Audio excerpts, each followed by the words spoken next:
It is 1:01. Good afternoon from the 104.5 The Zone Studios. I'm Jackson Williams. In NFL news, the Bears announced today that principal owner Virginia Hollis McCaskey has passed away at the age of 102. McCaskey inherited the team from her father, George Hollis, after his passing in 1983.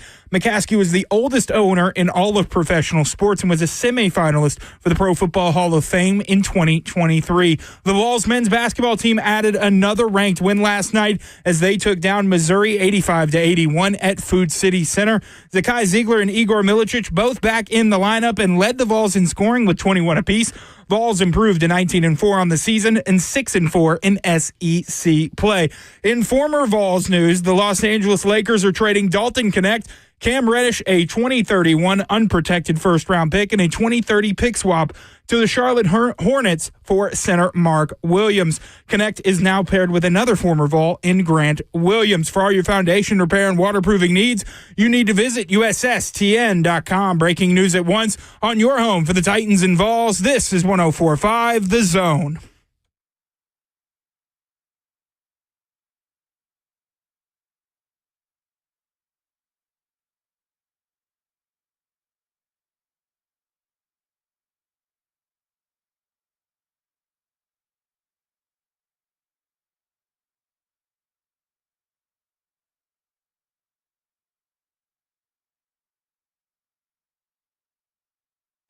Cover 2 with Blaine Bishop and Zach Lyons here on 105 The Zone, powered by All Four Seasons Garage Door, 615-737-1045. You want to get in on the conversation?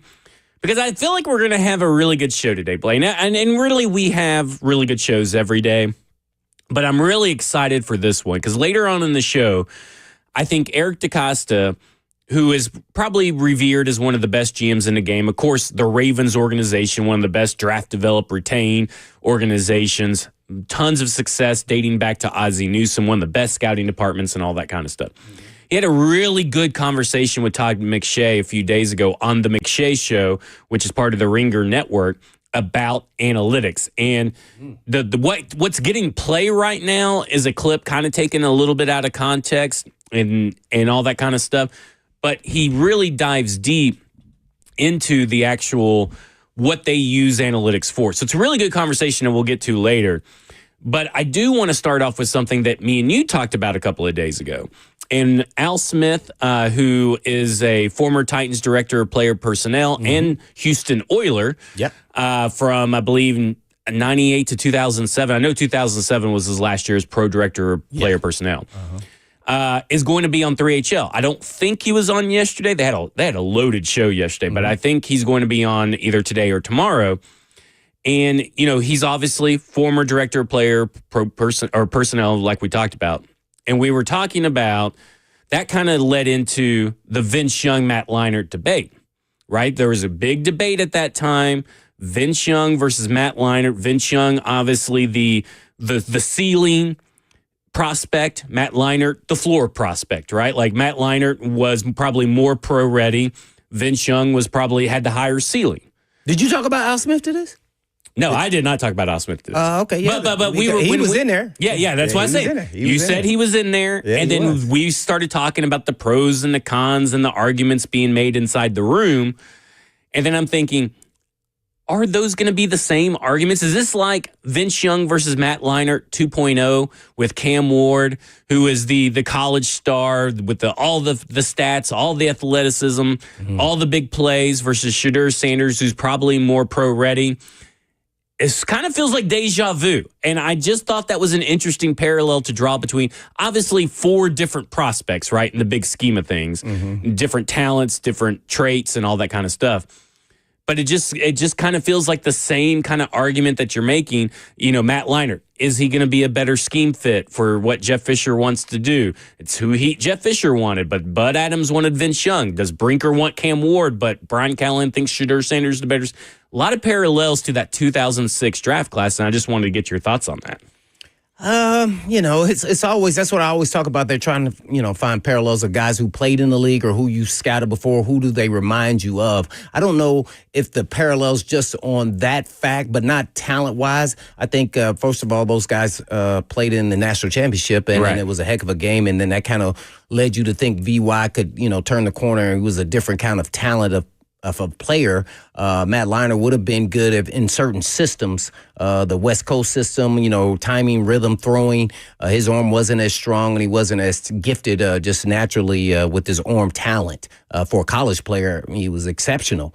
So those are the things you kind of look at. I would say it's a little bit. Only reason why I don't like compare. Only thing I don't like compared is, first thing I think of when you say young Leinart, I go, oh, they play in the national championship game. Yeah. Well, neither one of these guys took their teams to the national championship. Some may say the Pop-Tart Bowl is the most important bowl game. that Cam Ward took himself out of, right? So I don't know. So that part of it, I would love to have seen them have that some more one big moment. Yeah, and being in the playoffs, and maybe whether they played each other or not is a whole different story. But I would have loved to see them carry their teams further and show that they are exceptional players. Because this is, to your point, this is a 12-team college football playoffs now, and neither guy, the number one pick or the number one quarterback or the number two quarterback in this draft class, neither of them even made it to the playoffs. Yeah, and you don't have to see it, but man, they were so close to getting in. It's like, oh man, one more win and you would have been or one more loss from another team. Right. So, and you're talking about Cam Ward, whose teams, and listen, we've talked about in the show, there's no such thing as quarterback wins and losses, but like at the end of the day, from everything that we heard about this draft class coming in and about the college football playoffs implications and scouting process is that they're going to be weighted pretty heavily. Those games in the college football playoffs are going to be weighted pretty heavily in the performance because those are the big moments, right? Those are the big the big shots, the big games. The spotlight is so much brighter. The pressure is so much heavier. And I go back to what Brian Callahan said last year when he was hired, talking about what he's looking for in prospects. He's like, he said, I'm team captains and players that showed up in big moments. And unfortunately, like Cam Ward kind of had a lot of big moments where he had these comebacks and all this kind of stuff, right? But it was never in a big game. In fact, the big games is the ones that he lost, and that's the reason they weren't in the playoffs. And not himself, but that team lost. And some of those comebacks and fourth quarter comebacks and game-winning drives are there because he put them in those positions earlier in the game. So I think there is a valid point that you just made in that if you're going to say that team captains and big moments matter, and neither of these guys have those big moments, does that play into the pressure at a whole nother level? Yeah. I would say they carried their teams and they made some big moments, and maybe too much pressure was on them throughout the season because they kind of carried their teams a little bit more than you would have expected. But they still had some talented players around them. Some of them going to be in the National Football League with them. You really don't know that until you really get them in the league. Because here's what I'm always going to say about big moments in times. Yeah, you can have it there in college. Doesn't mean you're going to actually have it in the pros until you actually do it. It was a big thing for me about Tannehill. I'm going to give an example. A guy who's in the league, and now he's with the Titans. He's had success. He has some good seasons. I said, only thing I haven't seen him do is put the team on his back and carry them to a defeat in a big game in a critical moment. Right. Even in the regular season. Yeah, because really, when you even think about that Chiefs win, that was the big win of 2019, one of the big wins of 2019 in the regular season. Stats, right? Yeah. Was that, remember, was a blocked field goal for the touchdown? I mean, I heard it from I was over at a bar in Broadway on the rooftop, and I could hear everybody going crazy over it. So I wanted to see him do it. I couldn't tell you if he could or couldn't do it. It just seemed like there was never just a clear time that could actually happen because, and then when we needed him the most, then the Bengals game happened. That is playoff. But no, this is the second round. And then all of a sudden, he then faltered. And had a bad game. So you just never know until you get in those moments. You would love to see them get a second crack at it because sometimes the first time, It's your first experience. So now let's see what you do the next time you're in that position, because I'm sure you learned something about yourself if you're going back being really hard on yourself on critiquing what happened. And if not, then you're not being fair to yourself, and you won't get past that hurdle ever. So you must be honest with yourself as an athlete, let alone what your coaches are saying. And teams take into account strength of schedule, right? They take into account who you played and all that kind of stuff. I mean, they're probably not as concerned with FCS games, right? For these for these quarterbacks, as far as like, okay, unless Shadur Sanders or Cam Ward played bad against an FCS team, maybe that raises a red flag. But if they go out there and throw 300-something yards and 4 touchdowns against, if you're Colorado versus, Colorado's community college for the blind or something, like they're not going to weigh heavily that versus Colorado versus BYU. And not unless, they had a player on their team that was prospect. Yeah, maybe. But what I'm saying? Like, they're not going to weigh those big old time stats against smaller time schools. They're going to be looking at the games against critical opponents, right? This is how much I'm a film nerd. Yeah. I'm going to let you in on a little secret. I would go watch those games. You know why? Because I want to see if he put the same amount of time and effort, because those teams are going to come up with different schemes because they don't have the talent. So now it gets to tell me if he actually really can think and think quickly, because I'm sure they're going to show him something, because they know they can't go up and get that guy, get that guy, get that guy. They're going to have some form of a scheme or something that he hadn't seen at least the first quarter or so until he adjusts. So I'd love to see. It's no different than when Tennessee played Austin Peay, or, that's kind of somewhat similar. So I would love to watch those games and to see if he was mentally focused and dialed in, just like he was when he played, some big program as well. So it'll let me know how serious it is to him. So there's certain little things you can take away from those games, but not naturally playing against the talent. You're not looking at talent. You're looking at him and how he's processing information. Yeah. So I think you can a little bit. It's never just nothing to get from them.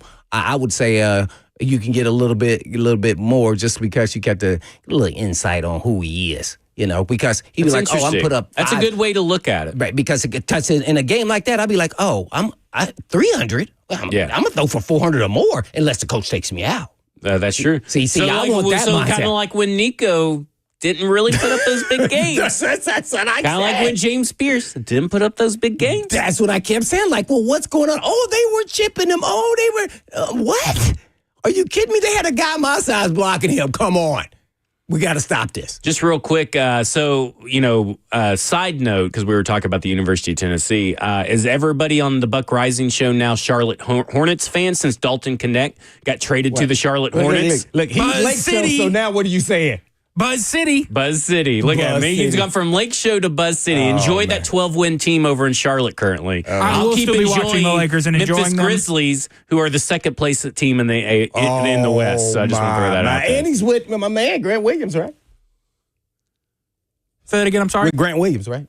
Yes, Grant Williams is there, but he is hurt. I believe he's out for the season. Oh, dang it. But, man, the Dalton Connect Lake Show Love-A-Fest did not last long. But Zach Edey still putting up points and boards and stuff for the Memphis Grizzlies. So I guess the Memphis Grizzlies did make the right move. Well, I think that Luka Doncic just felt threatened by a third superstar in Los Angeles. Yes, and so he told the Lakers front office, if I'm going to come to L.A. and commit here long term, you got to get rid of Dalton Connect. He's too much of a threat for my game. Love it, love it. When we come back, we're going to talk about the great debate in the Titans war room, if you will, regarding these two quarterbacks, and more about Vince Young and Matt Leinart as well. This is Cover 2 with Blaine Bishop and Zach Lyons here on 105 The Zone.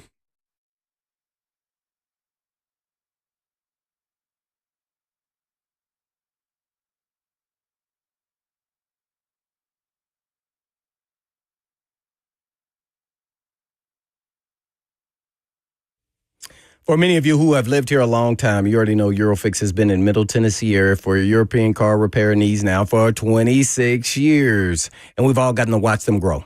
And I don't know about you, but I love watching a hometown business take off. Well, we're now proud to announce the 5th location in Mount Juliet for Eurofix on Mount Juliet Road, right across the street from Dairy Queen. And Eurofix can serve you in Franklin, Hundred Oaks, Murfreesboro, Belmead, and now Mount Juliet. Pretty cool getting to watch a small-town mechanic starting in the barn of his backyard of a single-wide trailer and now grow to 5 locations repairing thousands of cars each month. And at Eurofix, you get a 3-year nationwide warranty and a free loaner car with every repair appointment. And all you have to do is just give them a call at 844-EUROFIX. That's right, 844-EUROFIX, or you can visit them online at myEurofix.com. That's myEurofix.com. But I was Tom Blaine, sister.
Cover 2 with Blaine Bishop and Zach Lyons here on 105 The Zone, powered by all Four Seasons Garage Doors. 615-737-1045. You want to get on the conversation. The question I want to ask you guys, have we all given up on Will Levis being quarterback of 2025 of the Tennessee Titans? Have we given up on that too early?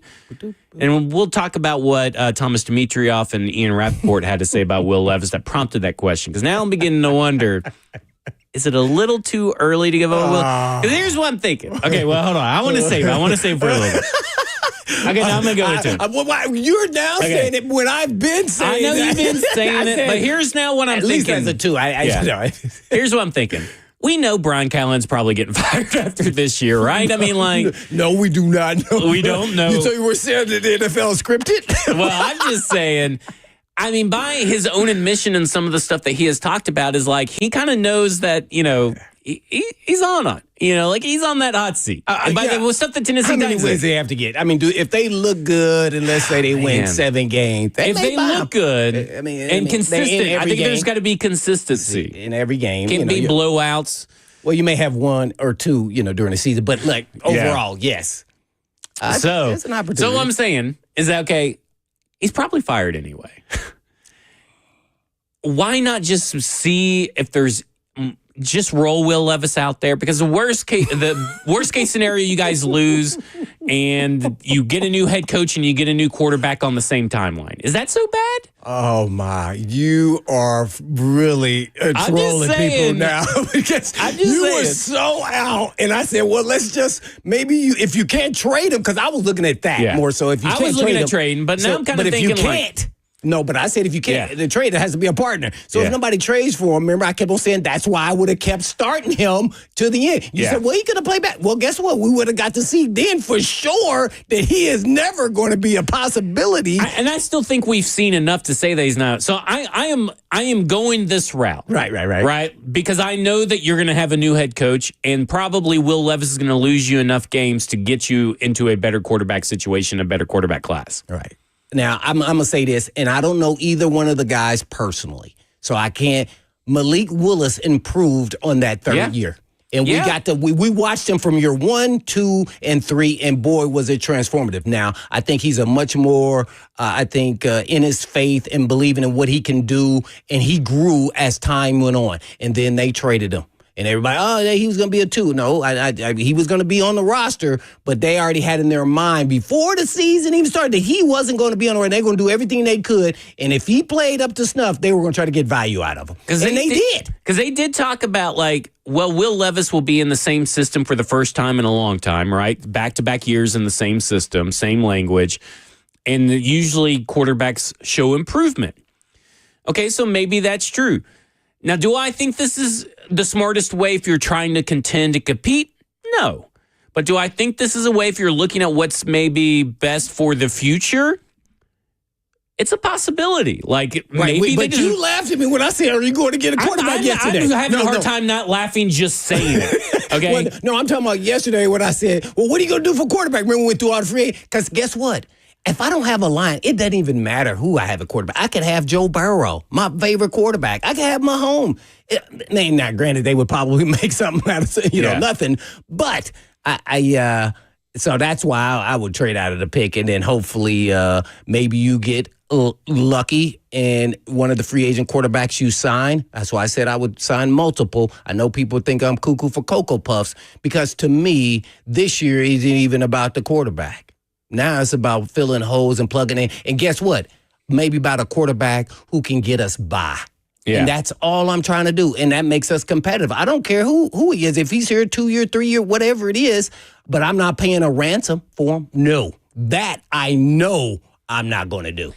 I mean, it's not out of the realm of possibility. Now, I still vote. Let's just go ahead and trade Levis away. I think that's probably our vote. Easier said than done, but yeah. Easier said than done. That's my preferred. But then I kind of also think, okay, you draft Shedeur Sanders or Cam Ward. They're likely not going to lead you to instant success to where it's enough to maybe save his job, right? Like Brian Callahan's job.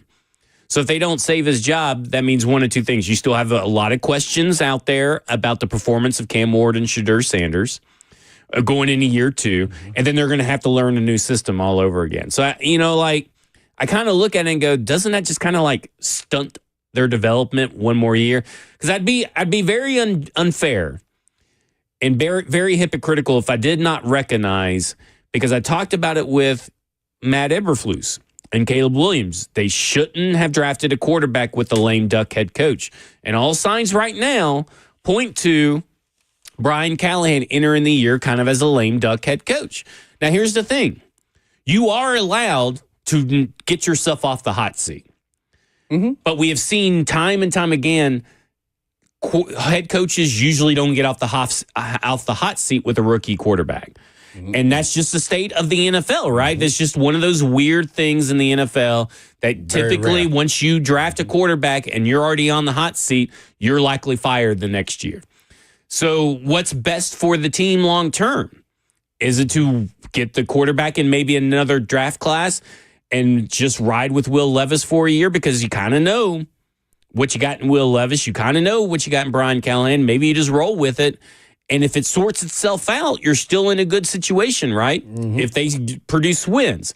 If Will Levis takes a third-year jump, you still got a guy on a rookie contract, and you were able to build a better team around him. So let's, I'm just throwing this out there. Again, not my preferred method, but this is a possibility that the Tennessee Titans, maybe we just haven't given enough credence to that maybe they're going to kind of ride with Will Levis. Well, with that, and I agree with that premise, but I would bring in a veteran who definitely could start. And if I wanted to go in that direction, I can go in. I don't care if it's from Justin Fields, and I'm talking about a stopgap guy, not a 3-year deal, and he's going to be the guy.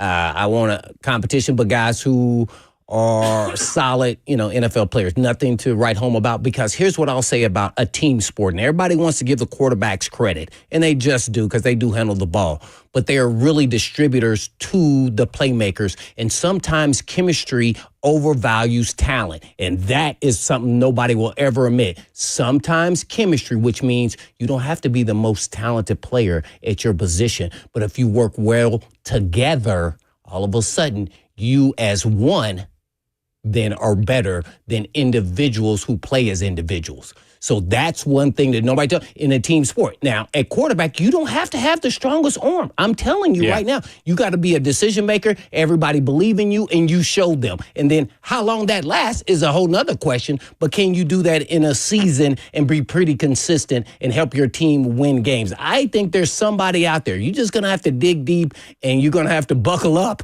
and be, hey, this could work, this could not. That's what I was thinking yesterday when I said I would sign all 3 of those guys. I know everybody was laughing. Drew Lock, Mac Jones. I mean, I was just going down. I would sign them all, because I want to see them come in here and compete. Because guess what?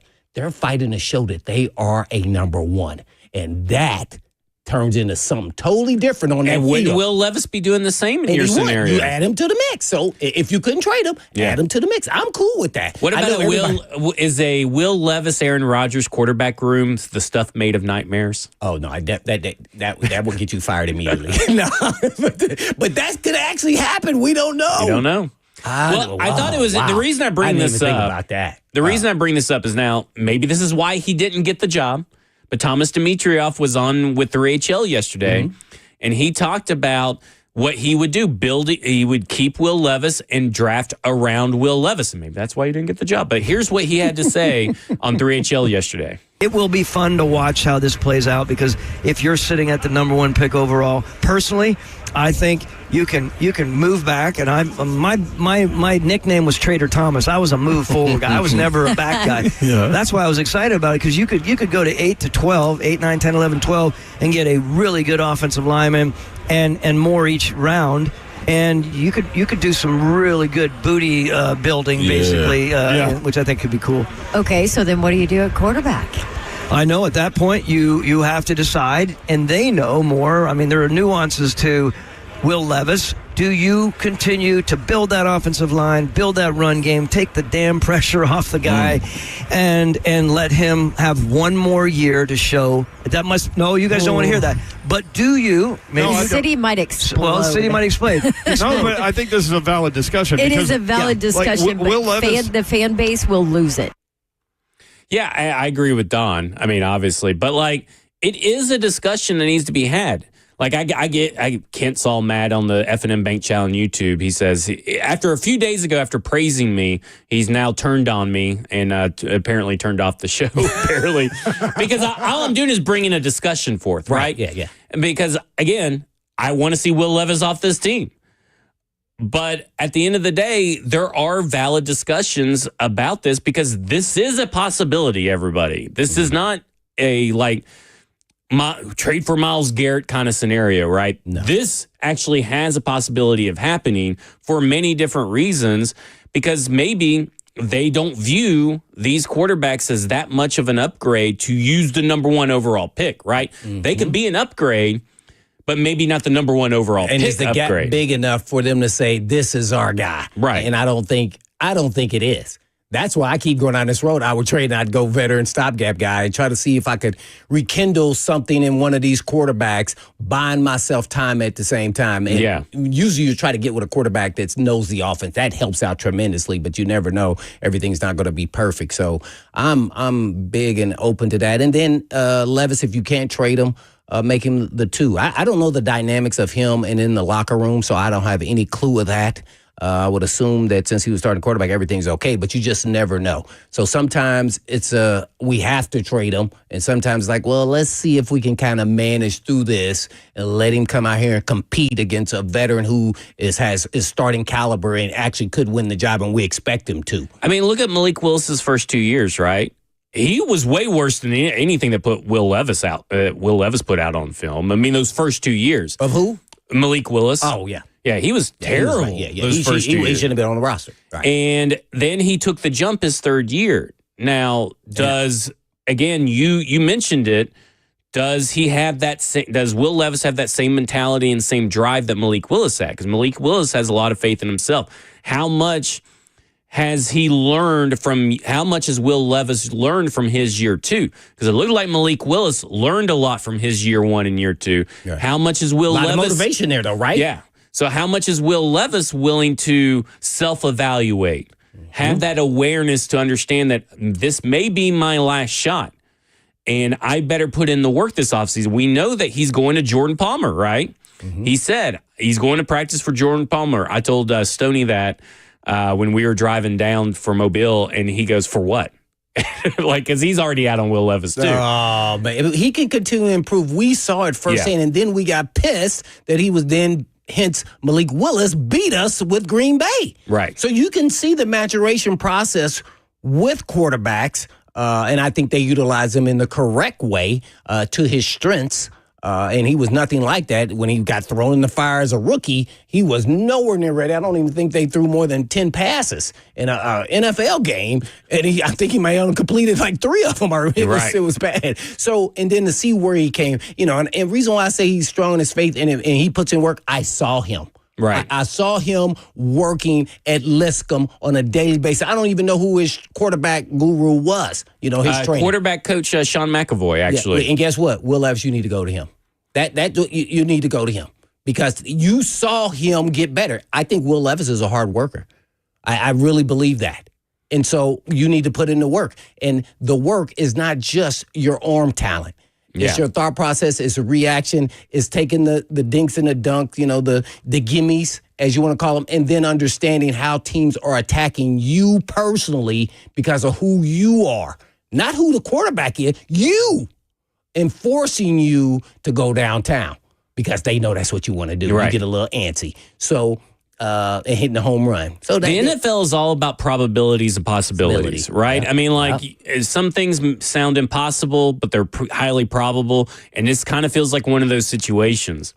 It doesn't sound possible that this team could actually roll with Will Levis, but it is pretty probable. I wouldn't put it above 50%, but I wouldn't put it at 0% either. You get what I'm saying? It is possible. And I personally, not personally, I guess logically, I don't think Will Levis needs to be on this team in 2025. I think you need to go ahead and get him off the team. I think you need to try to trade him.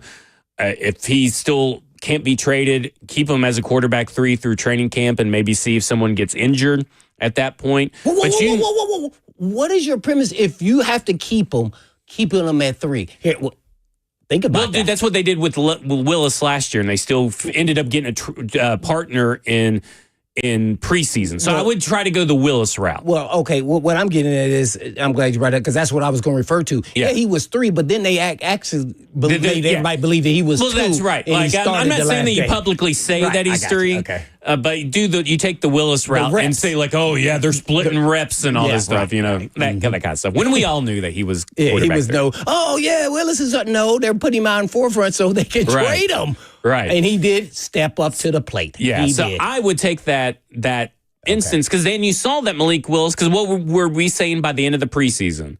They should keep Malik Willis on the final 53 because he looked better. He looked good. Mm-hmm. And you should keep him on the final 53. They chose not to. They ended up trading him. But the same thing could happen with Will Levis. That's why I want to bring in 2 quarterbacks. Yes, I'm with you. And with Will Levis. Yeah, I'm with you. I'm with you on that. Now I'm hoping that I could trade Will Levis, and then I already have the 2. If you cannot trade you have, no matter what, the Tennessee Titans have to have 2 quarterbacks on this roster not named Will Levis. Yes. What happens after that happens after that. Okay. So let the football gods and the football destiny decide after that point. If no one's willing to trade a 6th-round pick for Will Levis, if that's what you feel like you want, I'm just saying, just throwing this out there. If that's what you feel like you need to move on from Will Levis as a 6th-round pick, and nobody's out there wants to do it before free agency starts or before the draft starts or during the draft, then hold on to him, but still get 2 quarterbacks. You have to walk away with a combination of 2 quarterbacks not named Will Levis this year. Mm-hmm. Yeah, I'm with you. That way they're in camp. They understand the offense, whether it's a Mac Jones to Fields to whoever, Darnold, whoever you want to put in there. But, I want to say 2 with Levis. And then if you can't trade him before that, then you play him in the preseason. Hopefully he then will get traded and has more value. Remember, that's what I was talking about during the season, why I wouldn't bench him, because I said, well, wait a minute now. He could hurt his value too, but there's always coaches who are going to look at him and say, but if I work with him, he will be better. Right. He always fits our coaches. system better with his skill set until they meet him. Yeah. I mean, people always say all the time, well, nobody wants this person. Well, I mean, everybody gets traded all the time. I mean, I just go to the fact that someone traded for Isaiah Wilson because they thought they could fix him. Man. And Isaiah Wilson didn't have near the red flags at this point that Will Levis had. I mean, he had way more red flags. We had Instagram videos. Right? I mean, like rap videos, drinking lean, all this kind of stuff that he was doing on his own Instagram. And they still were able to trade him. Like, guys, anybody can be traded. I was stunned. It's stunning. I was stunned there. And to be honest, I wasn't in the room. I don't know how bad he was as a person. But I was like, there's no way they can manage through this guy and get, if he's a first-round talent. But you know that the connection was, when he went to Miami, was that Brian Flores knew, I think they went to the same high school or something like that. And Brian Flores kind of knew him and like, I can fix him. Yeah. I can do what Mike Vrabel couldn't. I could do what Keith Carter couldn't. But that was over one season. But that just goes to show you that anybody can be traded. Everybody has a value. It's values in the eye of the beholder. It's not in the eye of the fans. It's not in the eye of the media. It's in the eye of the team. There are teams out there that are quarterback needy, because I was talking about this today about the first overall pick. Like, someone was like, how can you generate value for the first overall pick if you're so willing to trade out of it? Well, first off, they're not the ones calling people. People are calling the Tennessee Titans for the number 1 overall pick. You know what they're saying? Well, that's not enough. Hang up the phone. Yeah. That's not enough. Hang up the phone. It's just like when you're asking someone out on a date and they tell you no a couple of times, but eventually they say yes, right? Yeah. Like, how many times have you heard that story about some happily married couple? Mm-hmm. At the end of the day, it creates its own market. The first round pick will create its own market, more than likely, because there are quarterback needy teams who see this as a 1 quarterback class, and maybe they want their 1 quarterback, because Tennessee Titans are going to put it out there. They're doing all their work on the quarterbacks, and they're just waiting for the phone calls to roll in, is what they're doing. Well, okay, this whole conversation is about Will Levis. If he started this season, regular season, what do you think the reaction of the fans, and I'm talking about in attending, would be at the beginning of the season? I'll tell you when we come back. Cover 2 with Blaine Bishop and Zach Lyons here on 105 The Zone.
As an athlete myself, I know how frustrating nagging pain or injuries can be to your performance.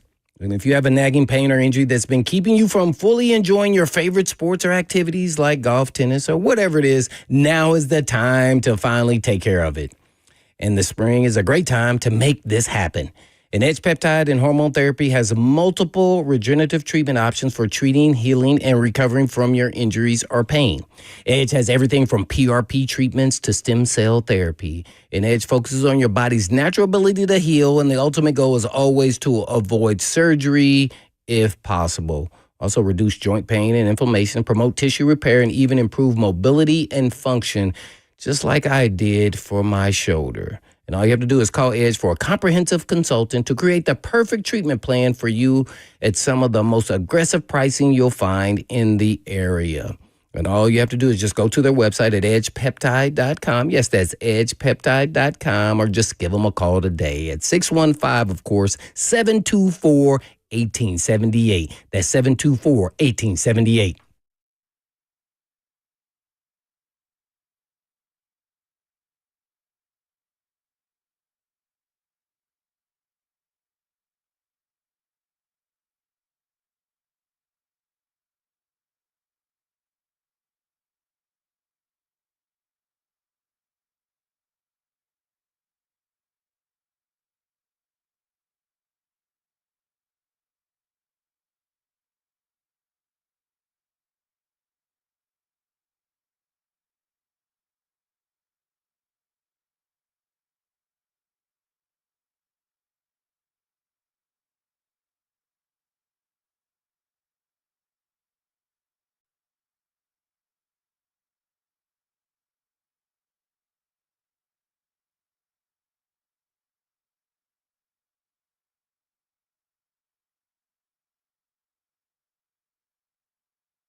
Cover 2 with Blaine Bishop and Zach Lyons here on 105 The Zone, powered by All Four Seasons Garage Door, 615-737-1045. And Blaine, before the break, you asked me, how would fans react if Will Levis came out of that tunnel as the starting quarterback?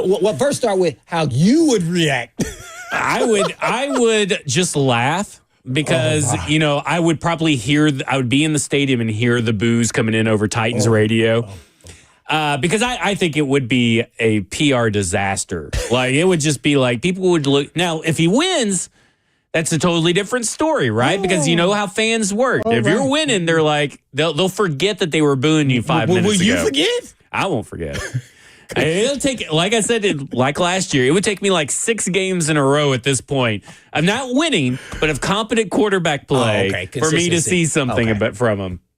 But I could not imagine that would be some cojones to roll out Will Levis as your starting quarterback in 2025. Barring like an injury to happen or something, what I was about to say. Like, the starter got hurt in practice, so now the first game he's all of a sudden starting. I mean, to be honest, it's not like a lot of fans show up for these games anyway. So the opposing teams would be cheering it. Right. Well, that's why I said the first game, because there's always going to be some new form of excitement. Yeah. Regardless of. Do you think that their excitement could overcome Will Levis? Like the new team excitement could overcome the stigma of Will Levis? In the beginning, I would think so. I think they would be optimistic. Yeah. Especially if you see what happens in the draft. June or July, they're going to be everybody, if Will Levis is the quarterback. Playing good in preseason. Yeah, and they're all going to be like, okay, we may have something. Maybe you guys were right. We have something of Will Levis, and then he's going to go out there. But as soon as he makes a mistake, they're going to jump right on him. They're gonna be just like you. They want to just throw him out, put the fire in the trash and throw it out. But they feel like he got to go. Well, I just saw that we lost Tom on the. We didn't get to the phones quick enough, but we're gonna go to Calvin in Houston who wants to talk about Will Levis. Calvin, you're on with Blaine and Zach. You're hilarious. What's up, guys? How y'all doing, man? Doing good. How are you? Man, I'm hanging in there, man. I was just watching you guys. I watched Lucas early and everything. I'm a Will Levis guy for some reason. I don't know why, but I am. But you guys remember that old movie? Remember that old movie, Officer and a Gentleman? Oh yeah. Mayonnaise. You remember that? Yeah. Okay, how'd that guy turn out at the end?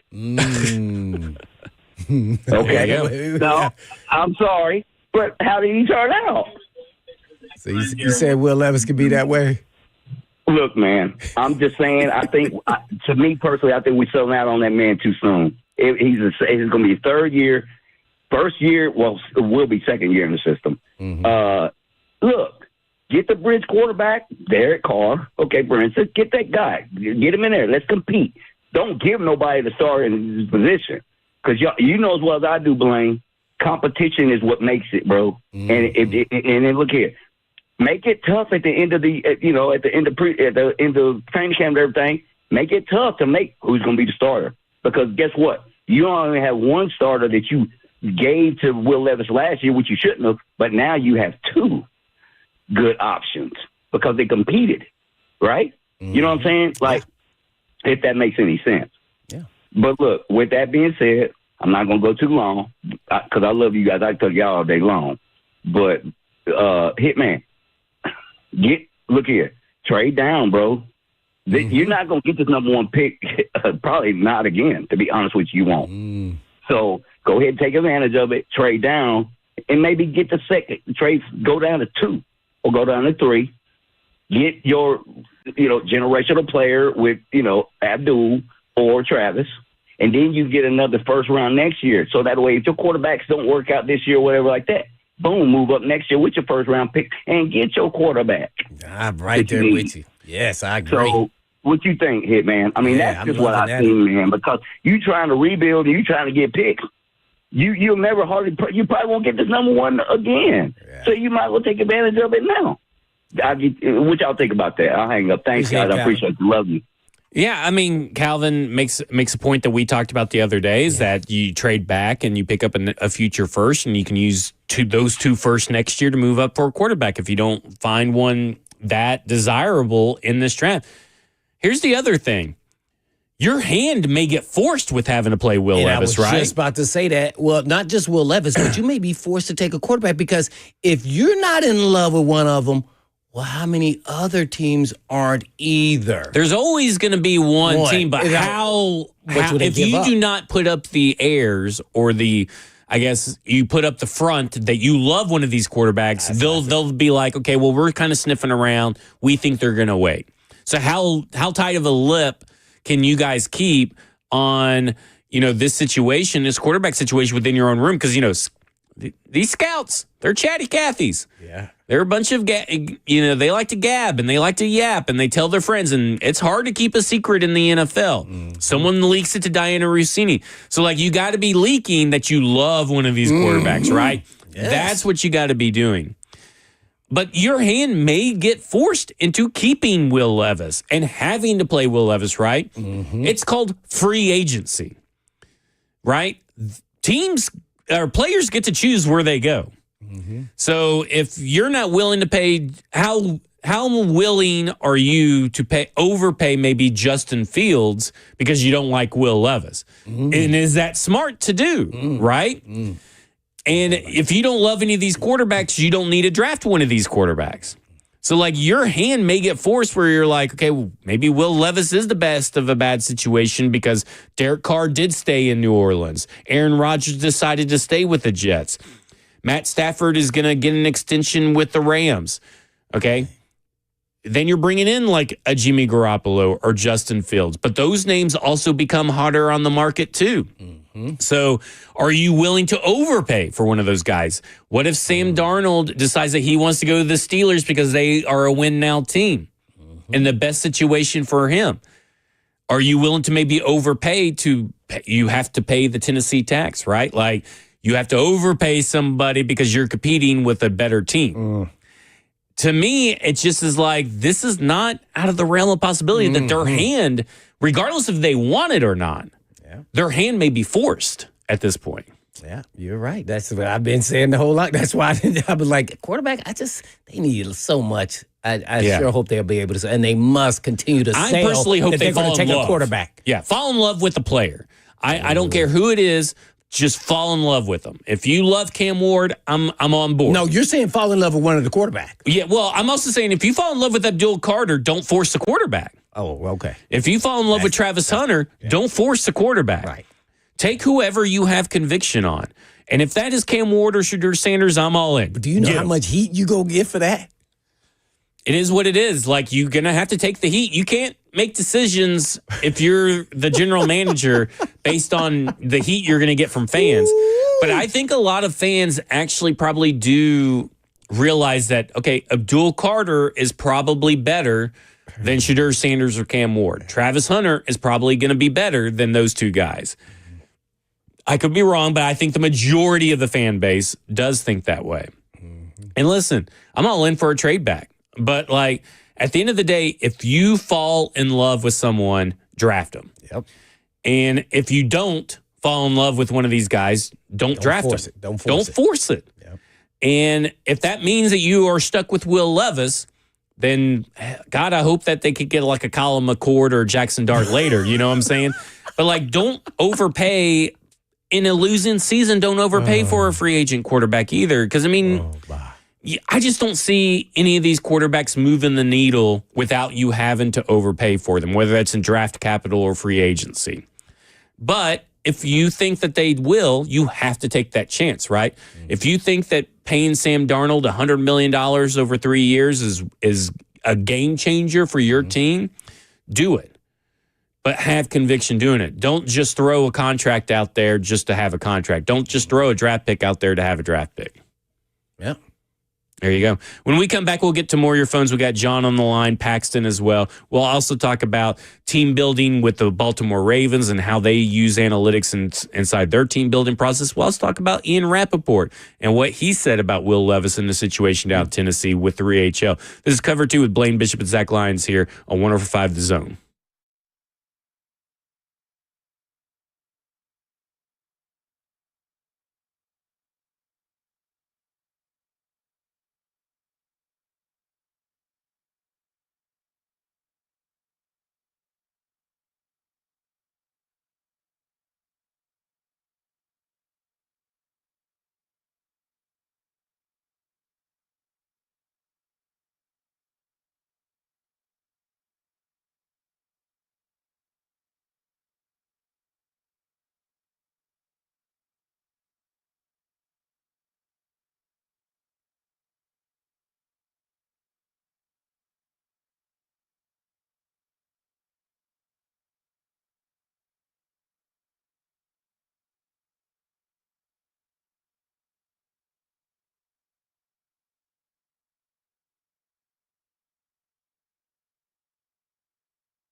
Hour 2 of Cover 2 with Blaine Bishop and Zach Lyons here. 105 The Zone, powered by all Four Seasons Garage Doors, 615-737-1045. And I'm going to ask you guys just real quick. Because we talked about Sam Darnold yesterday, and you kind of were cold on the idea of paying him a lot of money because, long-term solutions is what we're looking for. And you're kind of like, you're saying that you're paying money for the best of a bad situation, best of a bad selection. Nothing against Sam Darnold. I did say off air, I asked you, and I'm going to ask the people, if it was Sam Darnold plus Travis Hunter, and then you have Travis Hunter and Calvin Ridley with Tony Pollard and Tyjae Spears in the back, how you feeling about it?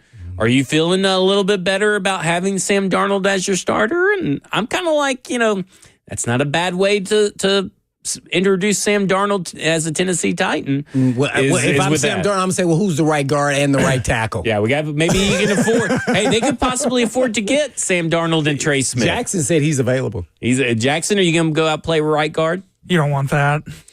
You got one play in you, man. I saw your helmet in here, the man. Last one. The first and last. All right, let's go to the phones. Let's go to John, who wants to talk about Will Levis. 615-737-1045. John, you're on with Blaine and Zach. Hey, guys. Good afternoon. Good afternoon. Good afternoon. Hey, so there is a scenario that I would be okay with Levis because, I just seen this Titans, the way that they've allocated resources over the last, several years. It's just, I'm ready for a change. And with free agency, I think a lot of people don't look at it nearly as closely to the draft as it should be because once this free agents are signed to 4 or 5 year contracts, you're not going to have that opportunity again, right? So it does matter how you allocate those resources. So if I have to choose between signing, say, somebody like a bridge quarterback for the next 2 years and wrap up that money versus, put it into like a Ronnie Stanley, right, and put him at the left tackle, and I got to roll Levis back out, and the plan is to get a quarterback next year, I want to allocate those to long-term assets instead of bridge quarterbacks, because Ronnie Stanley is gone after this cycle. And that might be, at left tackle and Latham at right tackle, that might be the last chance you get over the next 3 or 4 years to sign that player, but you don't because you go get that bridge quarterback and wrap up that money there, if that makes any sense. Yeah, I could see that. Really, and I get what you're saying, John, and that makes a lot of sense. But really, we got to also remember that they want to be a draft, develop, and retain team. So obviously, that means that they're going to continue to build through the draft and continue to develop young players and hopefully retain them. And really, by the time that maybe Sam Darnold's contract's up, it's really maybe a 3-year. Let's say that he signed a 4-year deal, but it's really a 3-year deal. It could be Baker Mayfield signed a 3-year, $100 million deal, and is actually just a 1-year deal, and they got team options the rest of the way. They could easily cut Baker Mayfield by March 15th or something like that of this year and not have to owe him a lot of money. So there's ways around that. And with the way that the salary cap space they have currently now, with rollover and with new TV deals and getting paid more and more, I don't think that paying Sam Darnold really hurts you in the long run and being able to acquire players both the free agency and the draft. That do help in long term. Also willing to see if he's willing to do something like that. Baker Mayfield was kind of in a different situation. I think Darnold's hitting it on a prime time, and he's the main guy. Yeah, at the top of the totem pole. I think a little bit different here. But would he be willing to do something that's flexible that maybe he even wants it because you sell him on, you want some flexibility too. We selling you on coming here and we're going to do these different things and kind of grow and you lead us, along the way. But if it doesn't work, you can have an out. And people forget how young Sam Darnold still is. He's only like a year and a half older than Will Levis. Right. Even though he's been through a lot. Right. Yeah. He came in the league at, I think, 20. Right. And Eric DeCosta will even tell you later on in the show, will tell you that younger players still have room to develop. And that's something that we've talked about on this show. I've even brought up, and people laughed at me, medical research journals and all this kind of stuff about younger players. And he was a 20-year-old player. And he has learned so much, and we can see that it took him time, but he still developed and grew into a first-round quarterback. I think Sam Darnold has kind of proven between his stint in Carolina and his stint here at the Minnesota that he's a first-round quarterback talent. does not mean that he's an elite talent, does not mean he's a great talent. But first-round quarterback, yeah, he looks like the first-round quarterback that was drafted just several years later. I definitely would be open to that if we could have an out after the first year. Yeah. No doubt about it. I'm with you, like a 1 or 2 year deal. If you go 3 years, 1 year out, 4 years, 2 years out, I'm with you. Because then it also gives you flexibility to trade be our back franchise as well. quarterback. Then you open it up to say, okay, we're going to give you, just like they did with Tannehill. You know, then you give him a long-term deal, and then everybody's happy, and then we're winning games and in the playoffs. Yeah. There you go. Let's go to Paxton, who wants to talk about the NFL draft. Paxton, you're on with Blaine and Zach. Paxton, are you with us? Paxton, can you hear me now? Yeah, I can hear you now. Oh, there you go. Okay, sorry. So I do agree with you guys about Sam Darnold, age-wise. I don't think, and maybe other people, but I don't think I realize how young he is. I mean, 27, he's still right there in his prime. Mm-hmm. So obviously that wouldn't be a bad deal based on the out that you all just discussed. But I'm having a hard time feeling like Mike Borgonzi and Brian Callahan are not going to bump heads in a manner. What I mean by that is Callahan is in a position where he knows that Amy Adams Strunk is not afraid to pull the trigger on firing a head coach. This is a man that feels the heat on his neck. So with that being said, Borgonzi is another person that is willing to draft a quarterback, bring in someone and then draft and know he wants to trade up for one. So those two things to me don't really match right now. Callahan is thinking, I have to win, and I have to win now. That's going to force his hand into drafting somebody that he feels he can develop because he does not have much time. So I kind of want to get y'all's opinion on that. I'll say that Sam Darnold did look good this season, for sure. He looked better than he's looked in years. However, Patrick Mahomes would not look good if he played behind this offensive line. So obviously we know that. So I'll hang up, guys. I'm just curious to know how, Mike Borgonzi and Brian Callahan are going to work together with two different methods of approaching the draft and offseason. Mm-hmm. Yeah, I'm with you. I think that is something to keep an eye on. Something that we've talked about on this show a couple of times now is that there could be conflicting ideologies, right? Mm-hmm. And to be honest, this is Brinker and Borgonzi's show. We just got to call it like it is. Callahan will have his voice heard, but how much weight they give his voice is a totally different situation, right? Because if you're getting his quarterback, is that because it's his quarterback, or is it because he is also your quarterback? Right. And that's the real question. Yeah, because, he's going to think if you have a young quarterback, if you're a head coach, that now I have time. Well, he doesn't have time. So I think he's like, I got to go with a proven guy. I want a veteran guy. If you guys is going to, I'm going to be on the hot seat, they're not going to have like hot seat conversation. But, hey, man, I want to win right away. How about getting a guy that I know can be productive in our system and at least won't hurt us most of the time and put us behind the 8 ball with turnovers and everything like that. And listen, I know everybody wants to talk about the offensive line for the Tennessee Titans and putting Sam Darnold behind that offensive line. I'm curious about that. Minnesota's a worse offensive line than Tennessee last year. When you start looking at the advanced metrics and all that kind of stuff and pressure rates and all that kind of stuff, they were just as bad, if not worse, in a lot of these metrics. So, he's kind of dealt with a terrible offensive line. But the difference was he had Justin Jefferson. And even Kevin O'Connell said, every play, the first read is Justin Jefferson. Well, yeah, they paid him all that money. They paid him all that money, but that's also who Justin Jefferson is. Two good tight ends and also a running game and also Addison. Yeah, so that's why I said loved him Travis coming Hunter, out. I'm trying to Calvin say this Ridley. guy was a good player, and he has shown that to a T. You know what he is? The model of what the NFL is looking for. When I say model, I'm talking about height, weight, speed, what they look for in a wide receiver. He hit it to a T. Yep. He hit it to a T. Now, some people will say Travis that's Hunter too thin. could be that guy. Yeah, I think so. And probably a little better athlete. I don't know how fast he is compared to him, but as far as athletically, I think he's a little more Hunter is a little more athletic than him. Well, he's got all that conditioning from playing both sides of the ball. There's probably nobody more in shape than Travis Hunter right now. I would be a weird scout because first thing I do, I say, oh, we're not going to do anything football. They go, well, what are we doing? Oh, no, I want to go into the basketball gym and I want to see you 360 dunk. And if you can do that, then we're done with the workout. For the skilled guy. Oh, I would love I would love to see you There's propose no that workout needed. idea Yeah. in there. There's We're just no- going to see him watch him play basketball. There's no need We're going to take see- him to the Y. And you know why I bring it up? Because I saw Hunter play basketball, and that was my thing. This guy is going to. This guy's good. Problems. Yeah, he's I love gonna it. have problems. When we come back, we'll talk about the scouting process the Baltimore Ravens deploy with the analytics and tying into that. This is Cover 2 with Blaine Bishop and Zach Lyons here on 105 The Zone.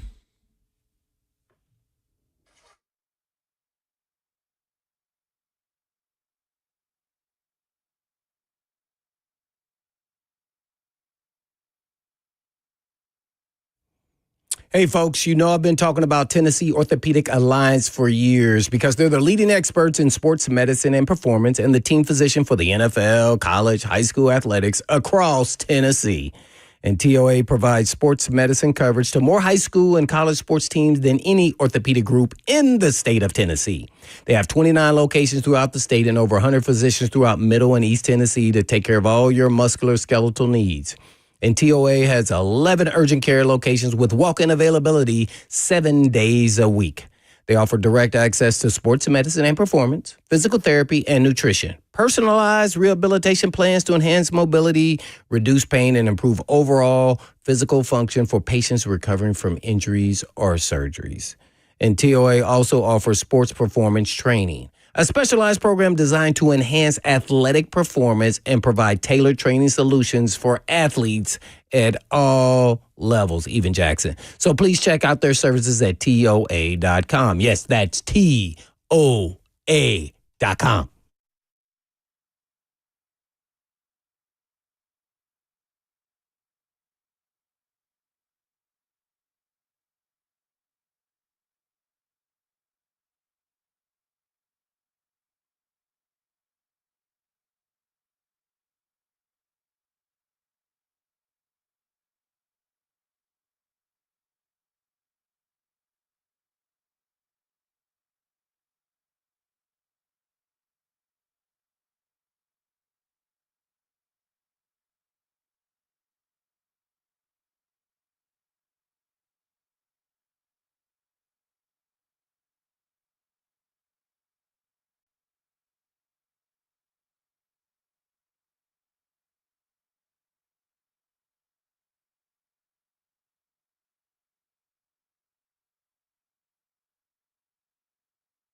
Cover 2 with Blaine Bishop and Zach Lyons here on 105 The Zone, powered by All Four Seasons Garage Doors, 615-737-1045. You want to get in on the conversation.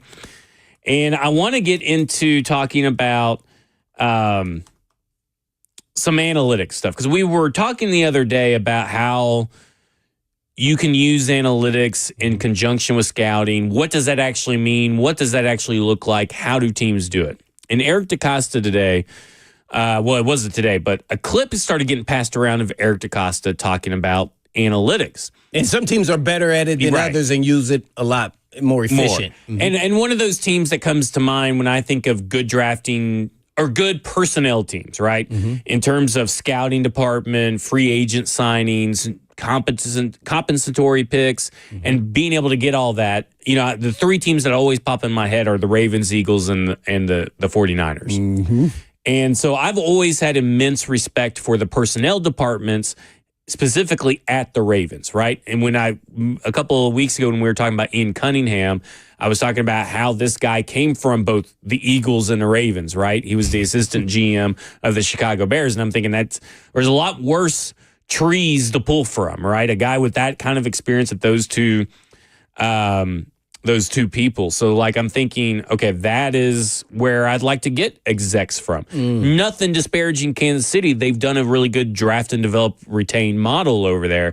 But those are the three teams that always pop in my head, specifically the Ravens and Eagles, always the top two teams. So Eric DeCosta was on the McShay show with Todd McShay. And it was a couple of days ago at the Senior Bowl, and it's part of their decision maker series. So they'll have a decision maker on and kind of talk through a couple of their processes, a couple of past trades, and all that kind of stuff. And the clip that's going viral right now is Eric DeCosta talking about a unique data point that they bring into their model, and it's kind of set the world on fire a little bit in the data community. And people kind of tune out after they hear these first two words. So this is Eric DeCosta talking about how a certain video game that they use for data purposes. A lot of other stuff too that we use. For instance, Madden ratings. Who would ever think that an NFL team would use Madden ratings in one of their models? Well, we do. I'm giving you just a small piece of what we do. That's fascinating. Yeah. So we have these models that we use, and it spits out grades and values for players, and we use those. And in some cases, we can look back and say, you know what? The model is actually 3% better than our scouts' grades in terms of predicting what the player is going to do. 2 or 3%. Wow, so crazy. So that right there, everybody hears the Madden, right? Well, we use Madden ratings. That's just one small part of what we do in our model, right? So obviously the Madden ratings come out before the draft or after the draft. So they're not really... Jets are too far off. Well, there's a difference, and that's what I'm trying to say. There's a difference, right? There's a difference between using only Madden and taking Madden data as part of a larger thing, right? Because Mike Bergonzi talked about we collect data. Now, that means in scouting reports, that means in all various forms. And prior to that comment, he is going through and listing all the ways they are looking for competitive advantages, right? So they have a model that they have developed since 2013. They have developed their own in-house software since 2013. It's theirs and only theirs. It's not for sale. And they actually also take in new information, because baseball analytics is about 10 years ahead of anything in football. So they lean on the Baltimore Orioles to be ahead of the curve in certain data measurements, right? Like, let's say baseball came up with this stat that they're measuring. They have a high success rate with it. Well, what is that stat in the NFL that we can kind of tweak and mess for the NFL purposes? And they do pro modeling and college scouting modeling. So they have a model for free agency and a model for the draft. Makes sense, right? Tennessee Titans have kind of talked about also having an injury model. They have like 3 models. So these Madden ratings go into the pro modeling. Now, Blaine, I know you're probably not big into video game culture or that big into Madden ratings, but every year... watching my son play that. Yeah, I have the words Madden ratings muted. on Twitter, because every time the ratings come out, everybody complains about, well, my player's not high enough, or my favorite player is this, and you did what? You guys are idiots. Yeah, I think I was an 88. Right. Well, hey, that's pretty good. Well, I mean, it's not 98 or 100, but I mean, 88's pretty good. Blaine was a demon on NFL Blitz. I was pretty good. So when I talk about this, what goes into the Madden ratings is PFF data, next gen stats data, and for the rookies, they also take into account the Beast, Dane Brugler's The Beast, the draft guide, which is one of the best draft guides out there. And they put it into their AI model, and it spits out a rating with a few other things. But this and people laugh because of the Jets, obviously, but people laugh, but this could be a plus value for a team. It's a piece of their player evaluation that likely these ratings transfer into their model and is part of the grade, right? Part of the grade. It's an all-encompassing metric that takes into account a multitude of factors, right? And then they also blend in prior data with recent data, and it smooths out over time in terms of variance. They allow you to also compare within the position pretty easily. So it's just a tool, right? And all data is supposed to be is a tool to help you make decisions or help inform certain things. Because you've talked about numerous times, well, the tape tells you all that. So here is Eric DeCosta kind of answering your question. There's going to be two clips, but we're going to go with one clip first, where he talks about the scouting and grading process and how they use data analytics in that. Now, again, the model is taking aspects of the scout grades, components, for instance. So, for instance, if you're a running back and, the model thinks that, say, instincts and vision is really important, they're going to pull that information into the model. Hands for receivers. That information from the scouts is going to get pulled into the model. But they're also taking other stuff, outside information that we're using, that we subscribe to, player performance stuff, player tracking, GPS stuff, and that all goes into it. And every single college player gets assigned a grade. So what he is saying, Blaine, is essentially what you're talking about. The scouting reports that they have gotten over time, from the scouts, the handwritten reports or digital, though that information is loaded into the AI model. And I would love to see how that works, by the way. But the model is telling them, okay, you want right now, the trend is running backs are more successful in the NFL with instincts and vision. So you need to find someone with good instincts and vision. Well, that then filters through the scouts' actual scouting reports, which is based on film, which is based on their talks and information that they see. And it spits out a grade of who is maybe the best running back with instincts or vision. Gotcha. So I think that is all super interesting. And again, they're probably ahead of most teams, because what they're saying is that we have found a way for our model, right, to take in our scouting reports, and it will spit out a grade not only based on the scouting reports of what they have, right, because they have a scouting grade, and then we'll call it a data grade.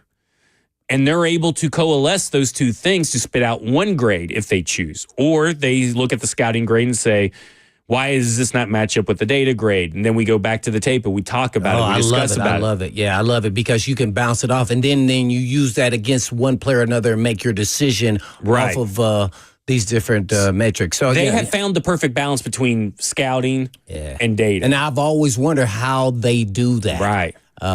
Now, it's interesting. The only thing that I have kind of somewhat, and you actually said it within it, how you were describing it, is baseball is a number-driven, individualized sport. Right. Where football and other sports are more team-oriented. Now, there's always parts of every game of a football game that there's individualization, but how much, let's say you do a quarterback, but how much does a quarterback depend on the offensive line? How much are they dependent on the receiver to be at the spot? So there's things that can't be in the metrics that actually are very valuable.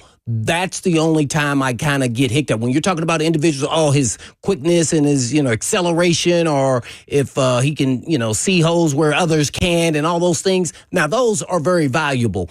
But to say that you're going to, and then how will he be coached? Right. Like I've always talked about, if Mahomes was with the Titans, would they say, okay, we want you to throw on time? That wouldn't have worked with Mahomes. So what would you have done as a coach? Or would you have even drafted him because you knew the coach in his offense was set up where everything has to be more timing driven instead of, well, I throw it to whoever I want to when I move around in the pocket, because that's kind of how he plays at times. Right. Which is off script, off time. So it's just interesting if coaches actually say, well, okay, I want that guy. Or do the GM say, but this guy's ultra gifted in all other categories, you can coach him to throw it on time at least some of the time. So it's interesting to me because I think that's where the scouting report comes in, right? Because I would assume, now this is an assumption on my part, they probably have on their scouting report, their scouting process, pre-filled forms or forms they're supposed to check and words they're supposed to type, and the scouts give ratings, right? I would assume that's what they do. And then they put that in, filter it through the data, and then you got your scouts grade, right? Because they even say, there's your scouting grade. But what's interesting to me is maybe how they decide to use the data. So Eric DeCosta kept on talking and talked about two different situations where they may use the data to make actual player acquisition decisions. This is Eric DeCosta talking about using the data to make decisions. How does that help us? Well, say you have 4 scouts that go into Saginaw Valley State and they give free agent grades to every prospect there, and the model comes back and says there's one guy there that has a draftable grade. We're going to see that, and we're going to assign that player to other people, and we're going to get additional looks. Right. The other way it's helpful is if we have two players, say we have 2 receivers, they're graded identically by the scouts, and I can't split the tie. The model will chime in and say, this guy's better. Well, why is he better? And I can say, why is he better? Well, he's younger. Now, that might seem counterintuitive, but a younger player has a chance to develop more than an older player. That makes sense. So we defer to the model in that case. So that's kind of what we do, I would say. And that's what data is supposed to be for, right? Exactly. Again, it's supposed to augment your decision-making process, supplement the scouting process, and Eric DeCosta is using it right. And I think that there's a lot of people out there that hear, Chad Brinker's injury model or the Chad Brinker, analytics department, thinking that every decision has to funnel through that. Mike Bergonzi is telling you, no. We use that information when we really need it. Right. Basically, tiebreakers or anything that everybody has a different opinion. Let's figure out a way because to make really, a decision. Mike Bergonzi isn't really watching 2,000 prospects, right? The scouts have divvied up 2,000 prospects, and then they whittle down those 2,000 prospects to about 300 to 400 prospects by the time probably the combine comes around, right? And he's watching those. They're going through and watching film. They're probably giving presentations and all this kind of stuff. And then they're supplementing, okay, what's the data say about this guy? And they probably are even filtering out, for the most part, some guys, because you can filter multiple different ways. Okay, so let's say that, they've talked about we don't want any cornerbacks under 5'11" or 6 feet. We want 6 feet cornerbacks. So they're probably filtering out, okay, we want cornerbacks, bring us cornerbacks that are 5'10" and up. But if they're less than 6 feet, they have to have this certain grade for us to even consider drafting them. And they're probably using data like that too, to kind of get their eyes on maybe prospects that don't meet their prospect profile, their prototype for a certain thing, because they have size and athleticism profile.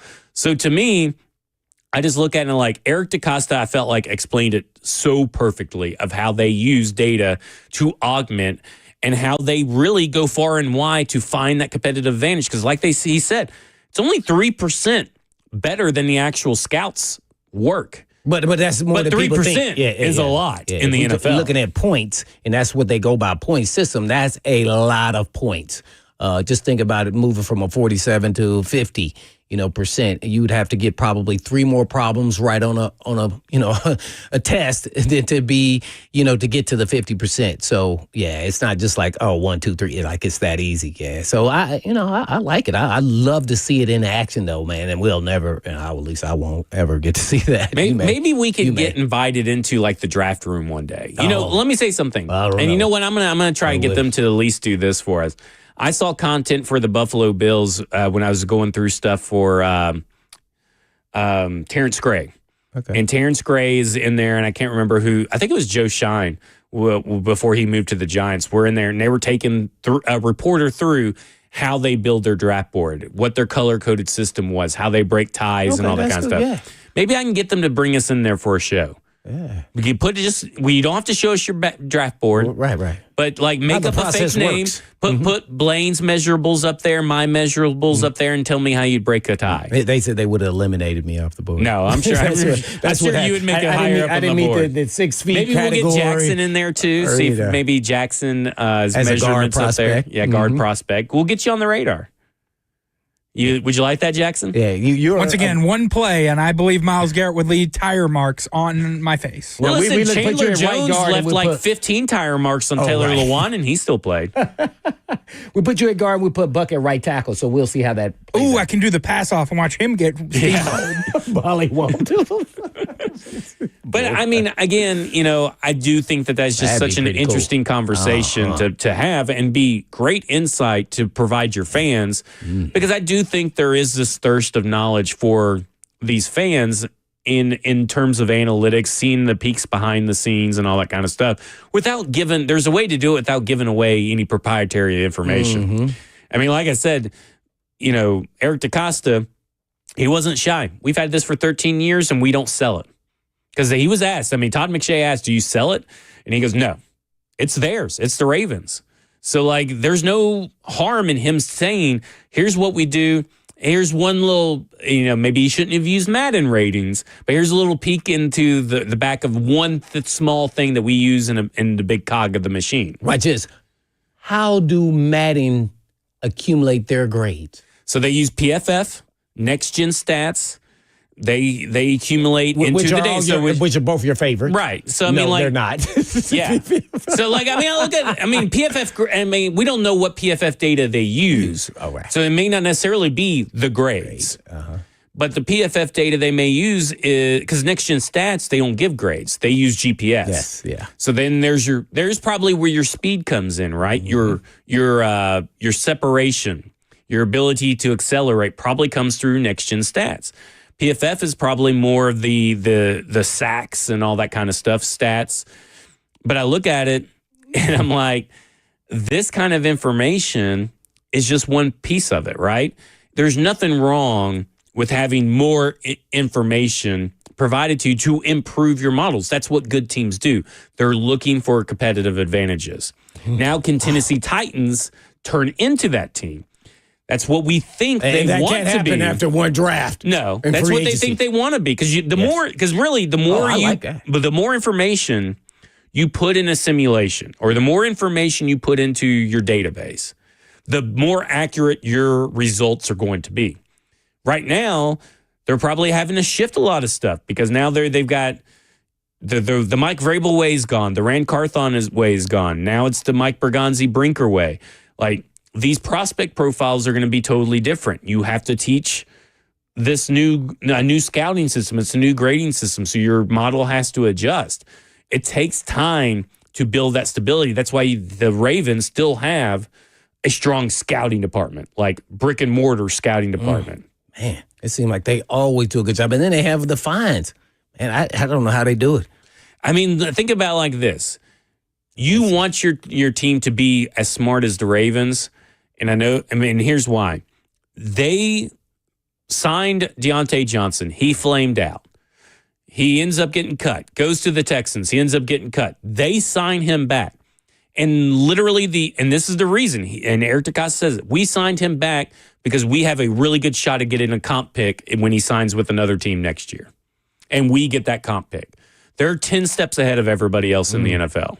Yeah, he was with the Panthers first, too. He was with the Panthers before he got traded. Well, he got traded from the Steelers to the Panthers, then the Panthers to the Ravens, then the Ravens cut him, then the Texans picked him up, then the Texans cut him, then the Ravens he's a picked good him up. player. He was really good with the Steelers. I don't know what happened. I'm just saying. Dang it. Yeah. Yep. This is not looking good on the resume. I look at it and I go, this is just another example of the Ravens probably being ahead of the curve. Now, we don't know how many teams actually incorporate Madden ratings into their model. And again, it's taken one piece of information that is based off other data points, kind of cutting out a middleman. And then it probably goes through some formulas and processes of the Ravens and comes out filtered with some noise, right? They probably compensate. The Madden ratings are 1% of their total grade, right? It's not like Madden ratings are make up 90% of the final grade in the data. It's probably like 1%. But again, it's all about those little competitive advantages, and that's what separates the great teams from the mediocre teams. And they're just laughing at everybody else. They are going to the bank. They are, and to me, it's like you still can incorporate everything that you want to incorporate too. The leadership, the intelligence, the processing, the instincts, all that stuff can be it can be also input data of some sort for a team to have just quick access. It's all about efficiency and accuracy, kind of like a quarterback, right? That's what you want your quarterback to be, efficient and accurate, because he processes information super fast in real time, and that's what data does. It's kind of like a quarterback. I just think it was all interesting. I thought Eric DeCosta did a pretty good job. Definitely was. I learned a lot just sitting here listening to you about it. There you go. That's all we want to do. Did. Maybe some of them. When we come back, we'll talk more about the Tennessee Titans. This is Cover 2 with Blaine Bishop and Zach Lyons here on 105 The Zone.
Some Madden 92 theme music here for the video game here on 104.5 The Zone, powered by All Four Seasons Garage Doors. 615-737-1045. Last chance for phone calls. Of course, 3HL's up next. They'll be live from Radio Row.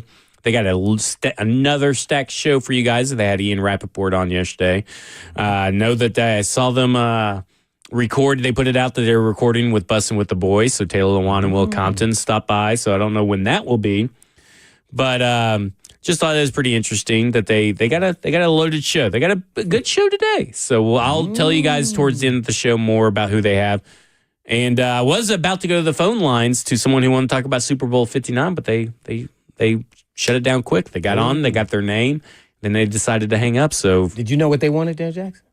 Wanted to talk about the allegations surrounding the Chiefs and the referee bias. Oh, the referee. So, what do you think about that as a former player? I mean, when did you get your script from Paul Tagliabue about how the NFL season was going to go down? Did you get that in July so you can learn all your lines and play your part correctly?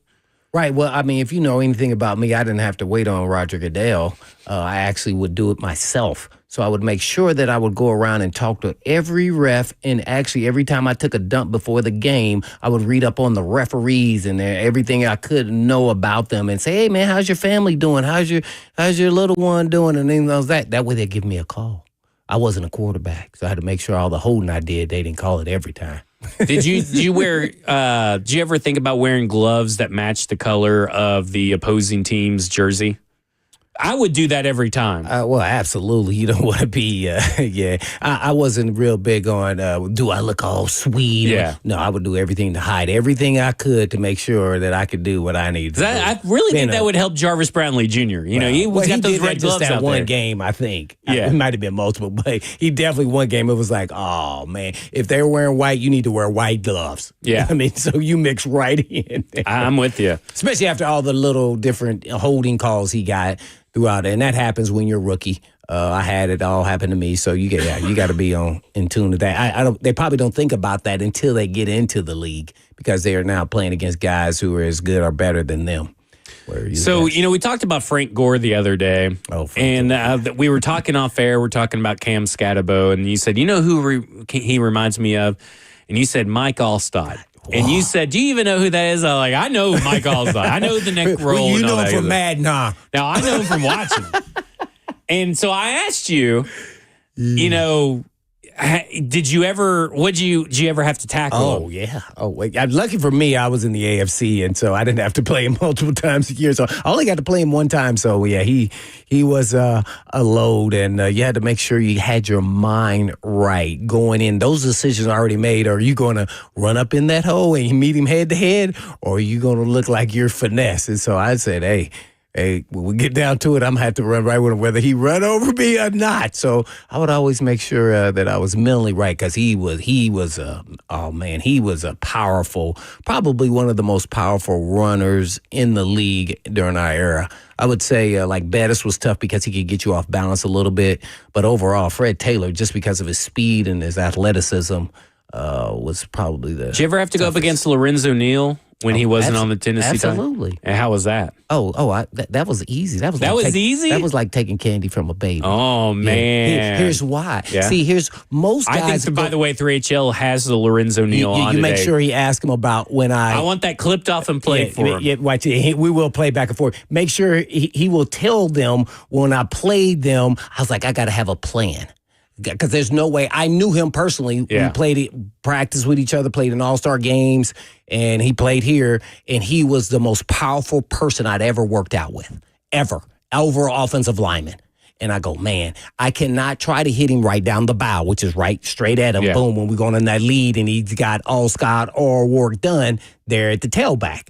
I said, I'm going to have to hit him on the left shoulder because I don't want to feel that force. I'm going to hit him with the right shoulder the next time, and then I'm going to fake, and then I'm going to hit him down the bow. And if I just come out and stalemate, I still won. Yeah. And that was my plan the whole time. And guess what? it worked. And then I used one of my I called it the sliver technique, where I look like I'm going to hit him dead on the bow. Then I just like lean and get low and then jump up underneath his shoulder pads. And then he misses me. He runs right over the top of me. So I had my game plan already, because the force of him and his power is like no other I've ever felt. And he's only getting pieces of me. So you won pretty much every time you guys battled. I would say so. Yeah. There we go. I mean, hey.